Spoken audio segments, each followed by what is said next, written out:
जय गुरु जी संगत जी, सभी को जय गुरु जी। शुक्राना गुरु जी महाराज का। संगत जी, पाठ की पहली वीडियो चैनल पे हैं, आप देख सकते हैं। आज हमारे पाठ का शिव पुराण का 8वां दिन है और गुरु जी को बहुत बहुत बहुत शुक्राना जो हमारा पाठ अच्छे से हो रहा है और कोई भी बाधा, कोई भी विघ्न गुरु जी नहीं आने दे रहे हैं, क्योंकि शिव पुराण को पढ़ने में बहुत अड़चनें आती हैं। तो कोशिश करें अपनी अपनी शिव पुराण पूरी करें। पहले की वीडियो भी चैनल पे हैं, आप उनको अगर जिसकी मिस हो रखी है डे वाइज वो अपनी पूरी करें। और ऐसा भी है कि जिनको आज ही पता चला है तो वो पहली वीडियो भी देखना स्टार्ट करें। और एक दिन में दो दो वीडियो भी आप लोग देख सकते हैं, क्योंकि पितृपक्ष में शिव पुराण पढ़ने का बहुत महत्व है। अपने पितरों के को मुक्ति दिलाने के लिए, अपने घर से कलेश व नेगेटिविटी निकालने के लिए सबसे अच्छा मौका है। संगत जी, सभी अपनी शिव पुराण जरूर से ज़रूर करें। बाकी गुरु जी की मर्जी, वो जो करवाना चाहते हैं वही चीज़ें होती हैं। जय गुरु जी, शुक्राना गुरु जी। शंखचूड़ की युद्ध यात्रा। शिवजी के दूत पुष्पदत्त के चले जाने पर शंखचूड़ ने अपनी पत्नी तुलसी के पास जाकर कहा, मैं कल प्रातःकाल शिवजी से युद्ध करने जाऊंगा। रात में उसने अपनी पत्नी से अनेक बातें की। दोनों क्रीड़ा करते हुए सुख के सागर में गोते खाने लगे। प्रातःकाल उठकर शंखचूड़ ने राज्य का भार अपने पुत्र को सौंप दिया और पत्नी तुलसी की देखभाल का जिम्मा भी पुत्र को देकर रोती हुई पत्नी को समझा बुझाकर सेनापति को बुलाया। सेनापति ने सेना को तैयार किया। थोड़े समय में ही उसके दुर्मद वीर तैयार हो गए। उसके साथ 3 लाख अश्वरोहिणी सेना भी उसने भी पुष्पभद्रा नदी के तट पर वट वृक्ष के नीचे डेरा डाला था।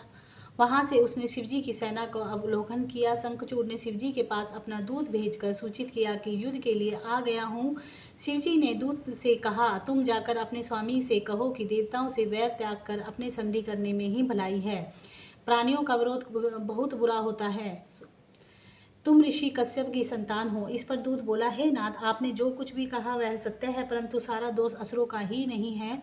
आप देवताओं के पक्षपाती हैं। आपको ऐसा नहीं करना चाहिए, क्योंकि आप देवताओं और असुरों के सबके भगवान हैं। उसकी बात सुनकर शंकर जी बोले, हम तो भक्तों के अधीन हैं। देव कार्य में युद्ध करने में मुझे कुछ भी शर्म नहीं है। दूत शंखचूड़ के पास वापस चला गया। दूत ने शिवजी की सभी बातें शंखचूड़ को बताई। शंखचूड़ ने युद्ध करना ही उचित समझा। उसने अपनी सेना को युद्ध करने की आज्ञा दी। इधर शिवजी ने भी युद्ध करने की आज्ञा प्रदान की। भगवान शंकर भी तैयार हो गए। तरह तरह के रण वाग बजने लगे। दोनों पक्षों के बीच भयानक मारकाट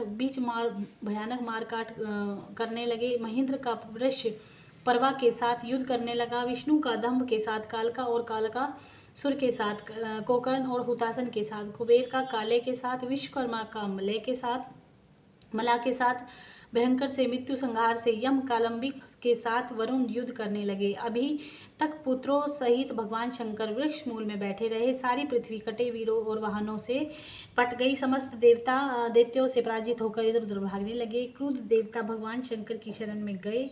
तब भोले शंकर कुपित होकर युद्ध करने से को चल पड़े। वे युद्ध में पहुंचकर अशोहिनी सेना का संहार करने लगे। इधर देवी काली भी दैत्यों को मार मारकर उनका रक्तपान करने लगी। सकंद ने भी सैकड़ों वानों से दानवों का संहार कर डाला। जो दानव बच गए थे वे डर कर भाग गए। शंखचूड़ ने अपनी सेना का संहार होते देखकर स्वयं युद्ध करने लगा।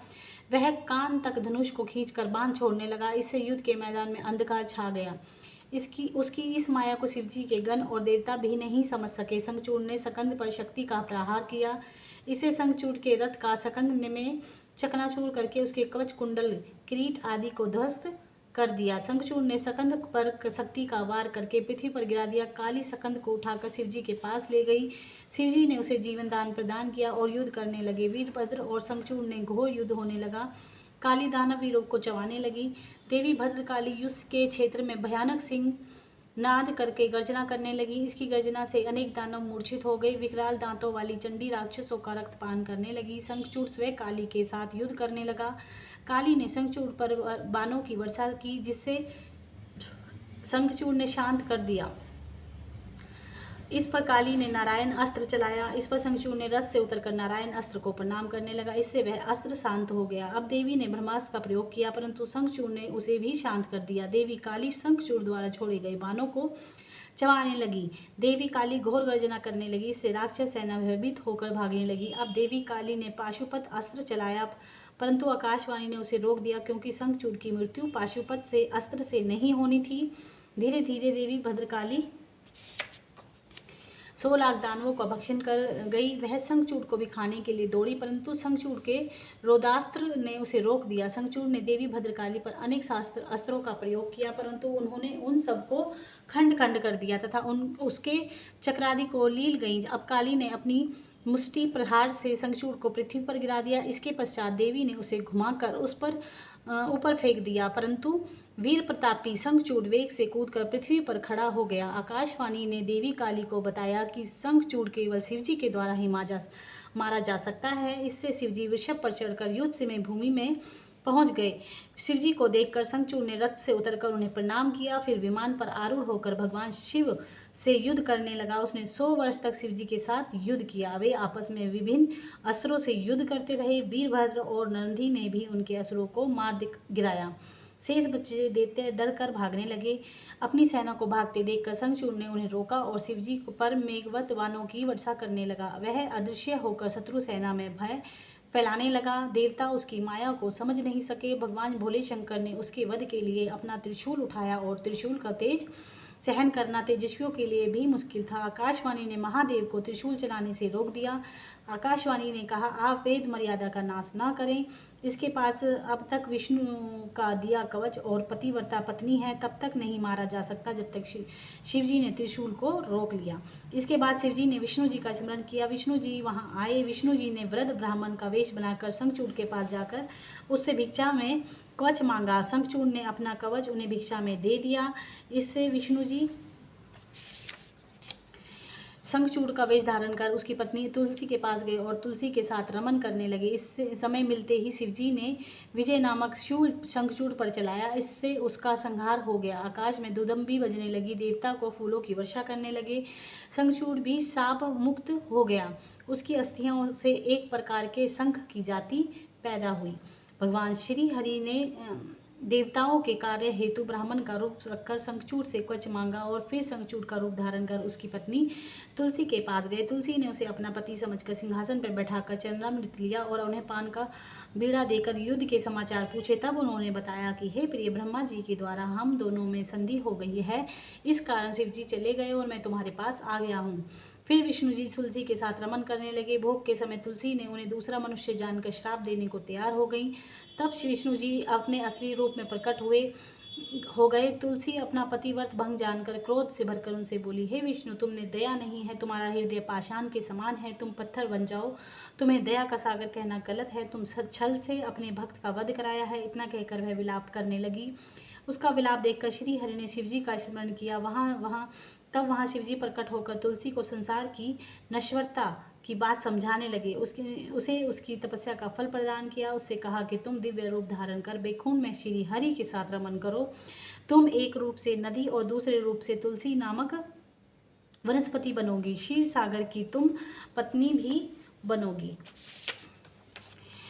इस तरह तुलसी को समझाकर भगवान शंकर ने कहा कि तुम्हारे श्राप से मुक्त से विष्णु भी शिला बनकर तुम्हारे साथ नदी के जल में रहेंगे। उस शिला को अनेक कीड़े काट काट कर चक्र के निशान बना देंगे। तब उसे विष्णु शालिग्राम कहा जाएगा। इस प्रकार तुलसी को समझाकर शिवजी अंतर्धान हो गए।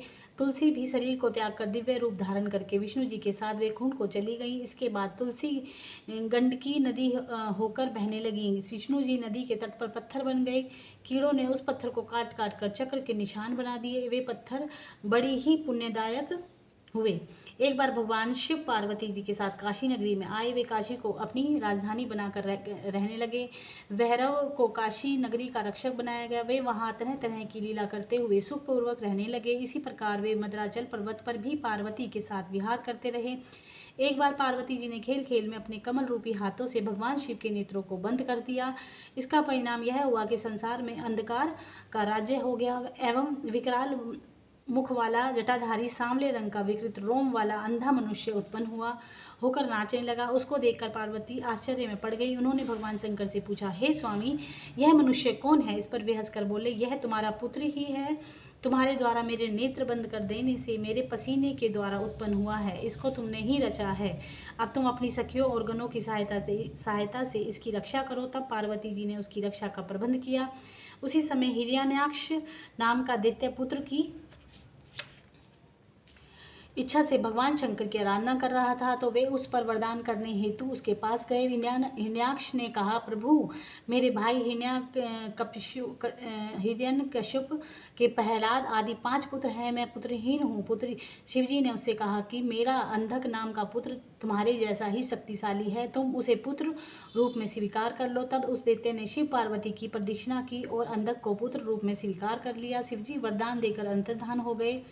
हिरण्याक्ष उस पुत्र को प्राप्त कर देव, दानव और यक्ष और किन्नर सभी पर विजय करके त्रिलोकी का राजा बन गया। वह देवताओं को पीड़ित करने लगा। देवताओं ने यज्ञ रूप वराह रूप वाले विष्णु जी की आराधना की। तब वराह ने अपनी विकराल दाढ़ों से प्रहार करके राक्षसों को मारकर चक्र द्वारा हिरण्याक्ष को शरीर काट कर अंत कर दिया और उसके राज्य का अंधक का अभिषेक किया। फिर उसने पृथ्वी को अपनी कराल दाढ़ों से उठाकर पाताल से ऊपर लाकर स्थापित किया। इस पर सभी देवताओं ने प्रसन्न होकर उसकी स्तुति की। वारह रूपी विष्णु जी ने जब हिरण्याक्ष का वध कर डाला तो उसके भाई हिरण्यकश्यप विष्णु जी को अपना शत्रु मानने लगा। वह मंदराचल की एक गुफा में जाकर एक पैर के अंगूठे से खड़े होकर भुजाएं और उठाकर ब्रह्मा जी को घोर तप करने लगा। हिरण्यकश्यप ने के तप से प्रसन्न होकर ब्रह्मा जी उसे वरदान देने गए। उसने ब्रह्मा जी से वरदान में मांगा कि मुझे कभी मृत्यु का डर न रहे और किसी अस्त्र शस्त्रवाज पास व्रज वृक्ष पर्वत आदि से न मैं मरूं। जल अग्नि मुझे न मार सके। दैत्य मुनि सिद्ध मनुष्य पशु कोई भी मुझे न मार सके। स्वर्ग में पाताल में बाहर भीतर दिन रात में मैं कभी ना मरूं। ब्रह्मा जी तथास्तु कहकर अंतर्धान हो गए। वह उठकर 40,000 वर्ष तक के लिए राज्य करने के लिए असुधारापति बन गए। वहाँ वह राज्य जाकर उत्पन्न हो गया और त्रिलोकी पर अत्याचार करने लगा। चारों ओर त्राही त्राही मच गई। वह सभी धर्मों का विनाश करने लगा। इस पर इंद्रादिक देवता ब्रह्मा जी को साथ लेकर क्षीर सागर में विष्णु जी के पास गए। उसको उन्होंने अपने सारे दुखों से परिचित कराया। विष्णु जी ने उन्हें हिरण्यकश्यप का वध करने का आश्वासन दिया। इसके बाद विष्णु जी ने नरसिंह का रूप धारण कर उसके पास गए। उन्होंने सब राक्षसों का वध किया और निर्धन इधर उधर घूमने लगे। हिरण्यकश्यप के पुत्र प्रहलाद ने उसकी बहुत प्रशंसा की। वे अपने पिता से बोले, आप इनकी शरण में चले जाइए। परंतु वह नरसिंह युद्ध करने लगा। बड़ा घमासान युद्ध हुआ। नरसिंह के आगे उसकी एक न चली। नरसिंह ने उसे अपनी जंघाओं पर रखकर उसके मर्म स्थानों को अपने नखों से विदीर्ण कर दिया। उसकी मृत्यु के पश्चात प्रहलाद का राज्याभिषेक किया गया। इस प्रकार भगवान शिव से अंधक का जन्म, हिरण्यकश्यप का वध, प्रहलाद को राज्य प्राप्ति आदि की कथाएं आप लोगों को सुनाई। अब अंधक की कहानी सुनिए। एक बार अंधक से उसके भाइयों ने हंसी मजाक को कहा कि ये तुम्हारा राज्य में कोई प्रयोजन नहीं होना चाहिए। तुम्हारे पिता हिरण्याक्ष तो मूर्ख थे जो नेत्रहीन विकृत रूप वाले पुत्र को शिवजी से ग्रहण किया। तुम राज्य चलाने के योग्य कदापि नहीं हो। भला कहीं दूसरे व्यक्ति को उत्पन्न पुत्र भी राज्य का अधिकारी हो सकता है। राज्य तो हम करेंगे, तुम्हारा राज्य पर कोई अधिकार नहीं है। यह सुनकर अंधक बहुत ही दुखी हुआ और रात्रि से में उठकर चुपके से जंगल में जाकर घोर तपस्या करने लगा। उसने देखा कि तपस्या से कोई फल प्राप्त नहीं हो रहा है, तो उसने अपने शरीर को अग्नि में जलाना चाहा। यह देखकर देवता डर गए और ब्रह्मा जी के पास गए। ब्रह्मा जी उसे वरदान देने आए।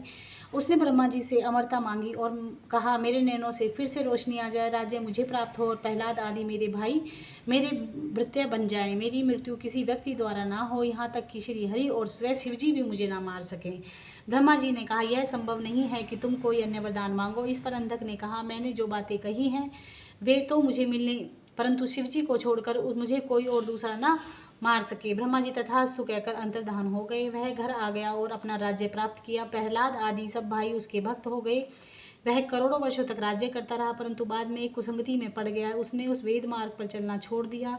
उसने पुत्रों, ब्राह्मणों और गुरु को त्याग दिया। एक बार वह मंदराचल पर जाकर महल बनवाकर उसमें विहार करने लगा। उसके मंत्रियों ने उसे सूचना दी कि एक जटाधारी साधु के पास एक सुंदर स्त्री है, उसे भले तो उसे तुम ले आओ। परंतु उसे लाने के लिए वह स्वयं जाकर अपने मंत्रियों को भेज दिया। तब उसे मंत्री जटाधारी शिवजी के पास पहुंचकर उनका मजाक उड़ाने लगे तथा उसकी पत्नी पार्वती को मांगने लगे। उनकी बात सुनकर शिवजी हंसकर बोले, मैं तो एक योगी महात्मा हूँ और सबका स्वामी हूँ तथा पाशुपत व्रत कर रहा हूँ। यह मेरी शक्ति स्वर समर्थ है, उसमें जाकर अपनी इच्छा प्रकट करो और जो चाहे वह मांग सकते हो। यह बात सुनकर उन्होंने सब बातों से अंधक को परिचित कराया। यह सुनकर राजा अंधक क्रोधित हो गया। इसके बाद अंधक क्रोध में भर गया और मदरा पान करके सेना को साथ लेकर शिवजी से युद्ध करने हेतु चल पड़ा। शिवजी के गनों मार्ग बनकर रखा। शिवजी के गनों से मार खाता हुआ कामिनी से दग्ध होकर आगे को बढ़ता रहा। शिवजी के गनों ने अंधक को मारकर उसके सैनिकों को भगा दिया। उसको बड़ा भारी युद्ध हुआ। जंगल के जानवरों मांस चर्बी खाकर और खून पीकर आनंद करने लगे। शिवजी ने पार्वती से कहा, देखो इस संसार की कैसी अनोखी गति है। कभी कभी स्त्री के प्रसंग में अपनों से ही युद्ध करना पड़ जाता है। कहाँ तो मैं पशुपत व्रत करने यहाँ आया था, परंतु यहाँ से दूसरा व्रत करना पड़ रहा है। इसके तो दूसरे वन में चलना चाहिए। इतना कहकर भगवान शंकर दूसरे वन में तपस्या करने चले गए, परंतु पार्वती जी उसी वन में रह गई। वह शिवजी की प्रतीक्षा मंदराचल पर ही करती रहीं। वीरगण उनकी रक्षा करते रहे। उसी समय काम से पीड़ित होकर अंधक उस गुफा में प्रवेश कर गया। उसने 505 दिन तक बिना कुछ खाए पिए निरंतर युद्ध किया। उसने वीरक को घेर लिया। देवताओं की शक्तियां पार्वती जी की रक्षा करने लगी। देवताओं की शक्तियों ने रणभेरी बजाई। वीरक सचेत होकर युद्ध करने लगा। नारायणी, ब्रह्मी, गौरी, इंद्राणी और आदि देवियों ने अपने अस्त्र शस्त्रों से युद्ध करने लगे। 1000 वर्ष तक यह युद्ध चलता रहा। फिर भगवान शंकर भी वहां आ गए। अंधक ने भगवान शंकर के पास अपना दूध भेजकर पार्वती जी की मांग की। भगवान शिवजी ने क्रोध भरकर दूत को समझाकर युद्ध का संदेश भेजा। तब अंधक महाबली गिल राक्षस को आगे करके शिवजी से युद्ध करने आया। उसने गुफा में व्रज से प्रहार करके पार्वती जी पर व्रज से प्रहार किया। उसकी सेना ने शंकर जी की गुफा को तोड़ डाला। इस पर भगवान भोले शंकर ने श्री हरि आदि देवताओं को बुलाकर अपने गणों के साथ भयंकर युद्ध कर दिया। इस युद्ध में विध्वंस नामक दैत्य ने ब्रह्मा, विष्णु, इंद्र, सूर्य, चंद्रमा आदि समस्त देवताओं को निकल कर पेट में भर लिया। केवल वीरकगण शेष रह गया। तब भगवान शिवजी ने सामदेव का गान किया। फिर सूर्य के समान अपने प्रकाशित शरीर से अट्टहास किया। इस बीच वह दैत्य नदी को भी निकल गया। क्रोध में भरकर शिवजी ने अपने तीर बाणों से विध्वंस को मारकर सभी देवताओं को उसके पेट से बाहर निकाला। शुक्राचार्य मरे हुए दैत्यों को फिर से संजीवनी कर रहे थे। इस पर वह फल की तरह शिवजी के शुक्राचार्य को निकल गए। इससे दैत्यों को बल क्षीण होता चला गया। देवताओं ने दैत्यों को मार मार कर व्याकुल कर दिया। अंधक को मार मार कर उसके शरीर को जर्जर बना दिया। मरते समय अंधक शिवजी की स्तुति की तो शिवजी ने उससे प्रसन्न होकर उसे अपना गणपति बना लिया। अब भगवान शिव पार्वती को लेकर अपनी गुफा में चले गए। शिवजी द्वारा शंकराचार्य को निकल जाने के पश्चात उनके पेट से निकलने का प्रयत्न करने लगे। उन्होंने शिवजी के पेट में छिद्रों की खोज की जिससे बाहर निकला जा सके, परंतु वे असफल रहे। इसके बाद वे शिवजी के मंत्र को जपते जपते उनके वीर्य रूप में उनके लिंग से मार्ग से बाहर आ गए।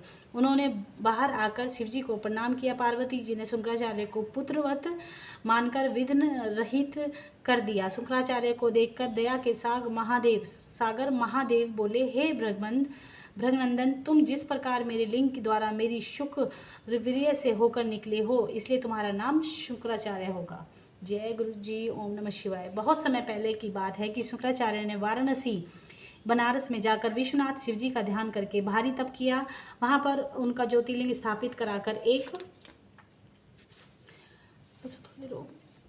इसके पश्चात 32 शेर पंचामृत से शिवलिंग को 1 लाख बार स्नान कराया। कमल पत्र, पुष्पों और सुगंधित द्रव्यों से शिवलिंग का पूजन किया। शिव सहस्त्र नाम का दिव्य स्तोत्रों से शिवजी का पूजन किया और तथा हजारों वर्ष तक अपने चित्त को एकाग्र करके शुद्ध किया। शिवजी ने उनकी तपस्या से प्रसन्न होकर प्रकट हुए और उनसे वर मांगने के लिए कहा। शुक्र जी ने पुलकित होकर शिवजी को प्रणाम किया और हाथ जोड़कर उनकी स्तुति की। शिवजी ने वरदान में उन्हें मृत संजीवनी विद्या प्रदान की, जिसके द्वारा मृत व्यक्ति को फिर से जीवित किया जा सकता है। भगवान शिव जी ने बताया कि इस सतेश्वरी विद्या के प्रभाव से तुम जो चाहोगे वे सभी कार्य संपूर्ण होंगे। तुम मेरे प्रभाव से सूर्य से भी ऊपर विलय तारा बनकर चमकोगे। तुम्हारे उदय होने पर ही विवाह आदि मांगलिक कार्य संपन्न होंगे। तो इस प्रकार वर प्रदान कर शिवजी उसे लिंग में अंतर्धान हो गए। इस प्रकार भगवान शिवजी ने शुक्राचार्य को मृत संजीवनी विद्या प्राप्त हुई थी। जय गुरु जी।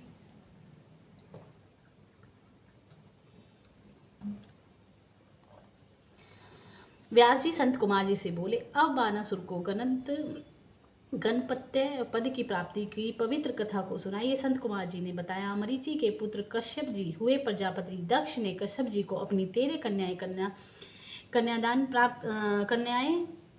कन्यादान की। उनसे दिति बड़ी थी, उससे दैत्य उत्पन्न हुए। शेष 12 पत्नियों से देवताओं की उत्पत्ति हुई। दिति के हिरण्यकश्यप और हिरण्याक्ष 2 महाशक्तिशाली राक्षस उत्पन्न हुए। हिरण्यकश्यप के हलाद और अनुलाद, साल्हाद तथा प्रहलाद नाम के 4 पुत्र हुए। प्रहलाद के जितेंद्रिय और विष्णु भक्त विरोचन हुआ, जिसने अपना मस्तक काटकर दान में इंद्र को भेंट कर दिया था। विरोचन का पुत्र बलि भी महादानी था। उसने वामन अवतार भगवान को अपनी सारी पृथ्वी दान में दे दी। बाली का पुत्र बानासुर हुआ था, शिवजी का भक्त और महादानी था।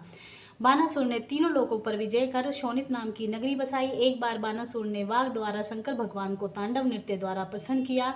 शंकर भगवान ने उस पर प्रसन्न होकर उसे वरदान मांगने को कहा। बानासुर ने भक्तिपूर्वक उनके चरणों में प्रणाम करके उनके गणों में अपना निवास मांगा। भक्त वत्सल भगवान शिव उसके पास ही गणों सहित निवास करने लगे। एक बार सोनितपुर के पास बहती हुई नदी के तट पर शिवजी अपनी लीला करने लगे। गान और नृत्य हुआ। उसे देखने के लिए देवता और अप्सराएं भी आई। फिर जल क्रीड़ा होने लगी। शिवजी ने पार्वती जी को भी कैलाश से बुलाया। अप्सराएं सोचने लगे कि जब तक पार्वती जी नहीं आती तब तक कोई भी स्त्री यदि शिवजी के साथ जल क्रीड़ा करेगी तो भगवान शंकर उसे सर्वोत्तम संतरी का पद प्रदान करेंगे। यह सोचकर बानासुर की पत्नी उषा ने शिवजी को स्पर्श करने के लिए पार्वती का रूप धारण कर लिया। तब तक पार्वती जी भी वहां पहुंच गई। उन्होंने बानासुर की पुत्री उषा का उद्देश्य जान लिया। तब पार्वती जी उषा ने से बोली, अरे तुमने मेरा स्वरूप क्यों धारण कर लिया है? अच्छा, तो तू इसी कार्तिक मास में ही ऋतु वाली हो जाएगी और बैसाख शुक्ला द्वादशी की अर्धरात्रि को तुझे सोती हुई के साथ कोई संभोग करके फिर तुझे उसी की पत्नी बन जाएगी। यह कहकर पार्वती शिवजी के साथ जल क्रीड़ा करने लगी। थोड़ी देर बाद शिव पार्वती दोनों अंतर्धान हो गए। ओम नमः शिवाय, ओम नमः शिवाय, ओम नमः शिवाय। एक बार बानासुर ने शिवजी को प्रसन्न करके कहा, प्रभु आपने मुझे एक बार बाहें प्रदान की हैं, परंतु इनसे मुझे कोई लाभ नहीं मिल रहा है। आपने मुझे 1000 बाहें प्रदान की है, पर इससे मुझे कोई लाभ नहीं हो रहा है। इनका उपयोग तो युद्ध में ही हो सकता है। मैंने ये इंद्र, यम, कुबेर आदि पर विजय प्राप्त कर ली है। मैंने सभी देवताओं को भी जीत लिया है। अब मैं आप पर भी विजय प्राप्त करना चाहता हूँ, इसलिए आप मुझसे युद्ध कीजिए। उसके बाद ही मेरी भुजाएं आपके शस्त्रों से जर्जित होकर पृथ्वी पर गिरेंगी। इससे मेरा मनोरथ भी पूर्ण हो जाएगा। यह सुनकर भगवान शिव क्रोध में भरकर बोले, तुझे बहुत अभिमान और अहंकार आ गया है।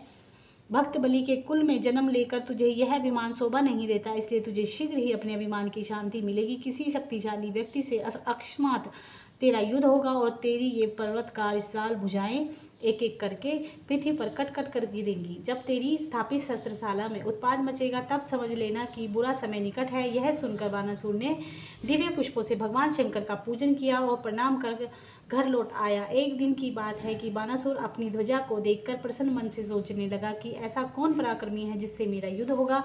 उसी समय वहाँ काल का आगमन हुआ। बानासुर की पत्नी उषा वहाँ सुंदर वेश में उपस्थित थी। वैसाख का महीना था। वह रात्रि में ही श्री हरि का पूजन किया करती थी। रात्रि को वह गुप्त स्थान में अंतपुर में सो रही थी। तब मायावश भगवान श्री कृष्ण के पुत्र अनिरुद्ध ने उसके साथ जबरदस्ती शारीरिक संबंध बनाकर पुनः द्वारिका को लौट गए। उषा ने उसको दूषित समझकर सखियों से शरीर त्यागने की बात कही। उसकी बात सुनकर कुष्मान की पुत्री चित्रलेखा ने उसे पूर्व का वृतांत सुनाया। पर उषा उस गुप्त पति को प्राप्त करने का उपाय सोचने लगी। तब चित्रलेखा ने सभी देवता, गंधर्व, सिद्धों, नागों आदि के चित्र बनाकर उषा को दिखाए। मनुष्य ने उत्तम राम, कृष्ण, अनिरुद्ध, प्रद्युम्न के चित्र बनाए। निरुद्ध के चित्र को देखकर उषा ने चित्रलेखा को बताया कि इसी ने मेरा शील हरण किया है। तब चित्रलेखा ने उसका नाम, वंश आदि बताकर उसकी प्रशंसा की। उषा अनिरुद्ध पर मोहित होकर उसे पाने की उत्कंठा दिखाने लगी। इस पर चित्रलेखा ज्येष्ठ कृष्ण चतुर्दशी को द्वारिका गई। चित्रलेखा ने योग द्वारा अंधकार फैलाकर अनिरुद्ध को शैया सहित उठाकर क्षण भर में शोणितपुर आ गई। उषा ने आश्चर्यचकित होकर उससे काम कीड़ा करने लगी, परंतु इसकी जानकारी द्वारपालों को हो गई। द्वारपालों ने उसकी सूचना बानासुर को दी। अपनी कन्या का ये दुष्कर्म देखकर बानासुर को महान आश्चर्य हुआ। बानासुर ने उषा के कमरे में जाकर अनिरुद्ध को देखा और क्रोध में भरकर उसे लीलायुक्त अपूर्व सुंदर व्यक्ति से बोला, तुमने मेरी पुत्री को दूषित कर दिया है, इसलिए तू युद्ध के लिए तैयार हो जा। उसके सैनिक अनिरुद्ध को पकड़कर बाहर ले आए। इस पर अनिरुद्ध ने उसे सैनिकों को मारकर पुनः उषा के पास चले गए थे। बानासुर ने अपने मंत्री युद्ध प्रवीण कुष्मांड को अनिरुद्ध से युद्ध करने भेजा। अनिरुद्ध शिवजी द्वारा रचित थे, इसलिए कुष्मांड उस पर विजय प्राप्त करने में असफल रहे। अब बानासुर स्वयं अनिरुद्ध से युद्ध करने आया। उसने अनिरुद्ध को नागपाश से जकड़कर एक पिंजड़े में कैद कर दिया। बानासुर क्रोध में भरकर अनिरुद्ध का सिर काटने को तैयार हो गया होकर बोला, इसने मेरे कुल को दूषित किया है, बलात्कार का इसे यही फल मिलेगा। उस समय आकाशवाणी हुई, हे बानासुर, तुम शिव भक्त हो, इसलिए क्रोध से काम न कर लो। शिवजी सबके भगवान हैं, वे तुम्हारा सर्वनाश कर देंगे। आकाशवाणी की बात सुनकर उसका गुस्सा शांत हो गया। रात को हो जाने पर अनिरुद्ध को कैद कर रखा था, उन्होंने अनिरुद्ध को बंधन मुक्त कर दिया। बंधन मुक्त हो जाने पर अनिरुद्ध पुनः उषा के पास गए। इधर द्वारिका में अनिरुद्ध को न देखकर महल में स्त्रियां रोने धोने लगी। श्री कृष्ण को महान दुख हुआ। बाद में नारद जी ने आकर बताया कि अनिरुद्ध को बानासुर ने कैद कर रखा है। यह सुनकर भगवान श्री कृष्ण द्वारिका से यादवों की एक भारी सेना लेकर अनिरुद्ध को छुड़ाने के लिए चल पड़े। 18 अश्वहिनी सेना के साथ श्री कृष्ण ने बानासुर की राजधानी शोणितपुर को घेर लिया। बानासुर भी युद्ध के लिए चल पड़ा। बानासुर के साथ भक्त की रक्षा के लिए शिवजी भी आ गए। भगवान श्री कृष्ण और शिवजी का अद्भुत युद्ध होने लगा। श्री कृष्ण का शिवजी के साथ, प्रद्युम्न का कुष्मांड के साथ, कूप का कर्ण से बानासुर के पुत्र साम के साथ युद्ध होने लगा। ब्रह्मास्त्र आदि सभी अस्त्र शस्त्रों का प्रयोग हो रहा था। शिवजी के तेज के कारण श्री कृष्ण के सैनिक ठहर नहीं पा रहे थे। श्री कृष्ण ने शीतला नामक ज्वर का प्रयोग किया, परंतु शिवजी ने उसे शांत कर दिया। इससे श्री कृष्ण के विस्मय का ठिकाना न रहा। फिर से श्री कृष्ण सहित सबने मिलकर शिवजी की स्तुति की। श्री कृष्ण बोले, हे प्रभु, आपकी आज्ञा से बानासुर की भुजाएं काटने हेतु आया हूँ, इसलिए आप संग्राम से हट जाइए। आप मुझे बानासुर को मारने की आज्ञा प्रदान कीजिए। इस पर महादेव बोले, आपका कथन सत्य है, मैंने बानासुर को श्राप दिया है, आप इसका वध कर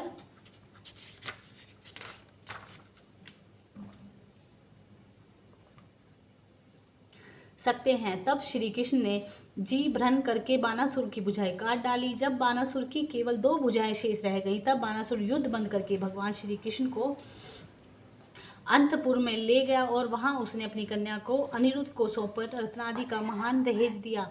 उसने श्री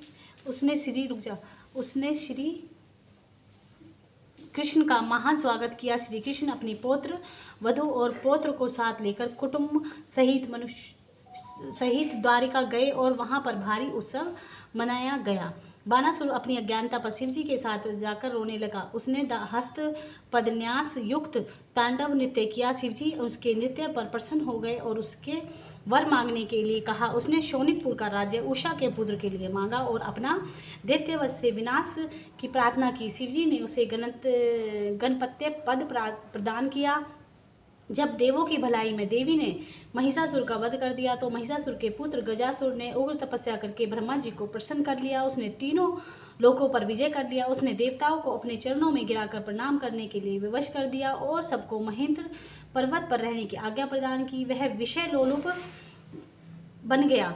वह शास्त्रों की मर्यादा का उल्लंघन करके ब्राह्मणों तपस्वियों को कलेश पुचाने लगा। तब इंद्रादि सभी देवता शिवजी की शरण में गए और उन्हें अपनी विपदा से अवगत कराया। इस पर शिवजी त्रिशूल लेकर गजासुर को अंत करने को चल पड़े। उन्होंने का सिर अपने त्रिशूल से काट डाला। वह यह देखकर शिवजी की स्तुति करने लगा। तब शिवजी ने उसे वर मांगने को कहा। उसने वरदान मांगा कि प्रभु, यदि आप वास्तव में मुझे प्रसन्न हो तो मेरे चर्म से अपना ओढ़ना बना लें। इस पर शिवजी ने तथास्तु कहकर उसके लिए काशी नगरी से में ज्योतिर्लिंग बनाया। गजासुर के मारे जाने पर देवता प्रसन्न हो गए। जब भगवान श्री हरि ने दिति के पुत्र को मार दिया तो दिति को इससे महान दुख हुआ। तब निरहाय ने आकर दिति को सतावना दी और देवताओं पर विजय पाने का निश्चय किया।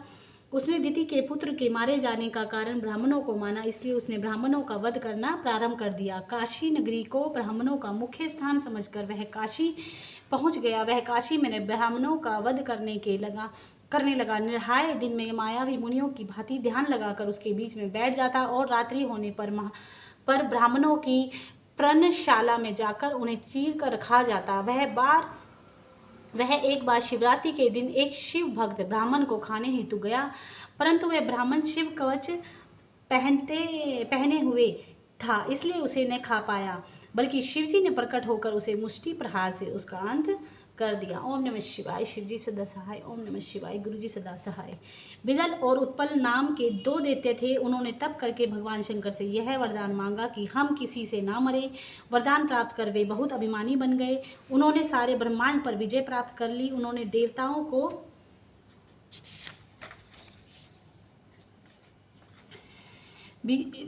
को भी जीतकर उन पर तरह तरह के अत्याचार करने लगे। देवताओं ने उसके अत्याचारों से तंग आकर ब्रह्मा जी के पास जाकर अपना दुखड़ा सुनाया। ब्रह्मा जी उससे बोले, हे देवताओं, इन दोनों दैत्यों को केवल जगत जननी पार्वती ही मार सकती है, इसलिए धैर्य रखकर भगवान शिव जी का ध्यान करो, वे ही भक्त भयहारी हैं। उसके बाद भगवान शंकर की प्रेरणा से नारद जी बिदल और उत्पल दैत्यों के पास गए और पार्वती जी के रूप की प्रशंसा करने लगे। पार्वती जी की रूप की प्रशंसा सुनकर दोनों दैत्य कामांध होकर पार्वती जी के अपहरण की योजना बनाने लगे। एक दिन पार्वती जी अपनी सखियों के साथ गेंद खेल रही थी तो दोनों मायावी दैत्य शिवगणों का रूप धारण कर वहां पहुंचे और पार्वती जी पर कटाक्ष करने लगे। भगवान शंकर ने उन दोनों को पहचान लिया कि ये दोनों राक्षस हैं। उन्होंने इशारे से पार्वती जी को दोनों मायावियों की चाल से अवगत करा दिया। पार्वती जी ने खेल खेल में ही अपनी गेंद को दोनों दैत्यों पर मारी। गेंद के लगते ही दोनों मायावी राक्षस चक्कर खाकर पृथ्वी पर गिर पड़े और उनके प्राण परेखों उड़ गए। वह गेंद शिवलिंग रूप में दर्शन देने लगी। वह जगह ज्येष्ठेवर के पास कंदेश्वर के नाम से प्रसिद्ध हो गई। शिवलिंग के प्रकट हो जाने से ब्रह्मा, विष्णु, इंद्र आदि सभी देवता वहां उपस्थित होकर भगवान शिव की स्तुति करने लगे। बोलो ओम नमः शिवाय। जय गुरु जी। लव यू गुरु जी। शुक्राना गुरु जी आपकी शिव पुराण पूरी कराने के लिए। संगत जी, अगर आपको मेरी वॉइस क्लियर नहीं आ रही है तो आप मुझे बता सकते हैं, और प्लीज़ अगर साफ आ रही है तो भी आप मुझे कमेंट में बता सकते हैं, क्योंकि मुझे भी तसल्ली होनी ज़रूरी है कि आप लोगों के पास मेरी आवाज़ आ रही है और आप अच्छे से समझ पा रहे हैं। जय गुरु जी। शुक्राना गुरु जी। Love you Guru ji.